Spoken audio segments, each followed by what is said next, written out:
Operation بنیان مرصوص کی شاندار کامیابی پر ملک بھر میں یوم تشکر منایا گیا۔ بھارت کے خلاف کامیابی پر جیت کا جشن منانے کے لیے لاہور، اسلام آباد، کراچی، پشاور، کوئٹہ سمیت ملک کے مختلف شہروں میں سیاسی اور مذہبی جماعتوں، سماجی تنظیموں کے کارکنان اور عوام قومی پرچم تھامے سڑکوں پر نکل آئے اور پاک افواج سے بھرپور یکجہتی کرتے ہوئے پاکستان زندہ باد اور پاک افواج زندہ باد کے نعرے لگاتے رہے۔ اس موقع پر مٹھائیاں بھی تقسیم کی گئیں۔ وزیر اعظم محمد شہباز شریف کی جانب سے آپریشن بنیان مرصوص کی کامیابی پر اتوار کے روز یوم تشکر منانے کے اعلان پر بھرپور جشن منایا گیا۔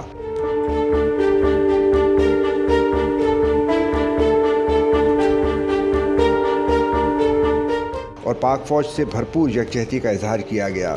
سیاسی اور مذہبی جماعتوں، سماجی تنظیموں اور عوام کی جانب سے اظہار تشکر ریلیاں نکالی گئیں۔ شرکاء ڈھول کی تھاپ پر بھنگڑے ڈالتے ہوئے پاکستان زندہ باد اور پاک افواج زندہ باد کے نعرے لگاتے رہے۔ ملک کے تمام صوبوں، صوبائی دارالحکومتوں لاہور، پشاور، کراچی، کوئٹہ سمیت مرید کے، نارووال، سیالکوٹ، راولپنڈی، ایبٹ آباد، کشمور، کوئٹہ، گوادر، پشاور، ہری پور، ڈیرہ اسماعیل خان، اٹک، گھوٹکی، ڈیرہ غازی خان، کند کوٹ، فیصل آباد، جھنگ، گجرانوالہ، سوات، بالا حصار، مظفر آباد سمیت دیگر مقامات پر پاک افواج سے اظہار یکجہتی کے لیے ریلیاں نکالی گئیں اور مظاہرے کیے گئے۔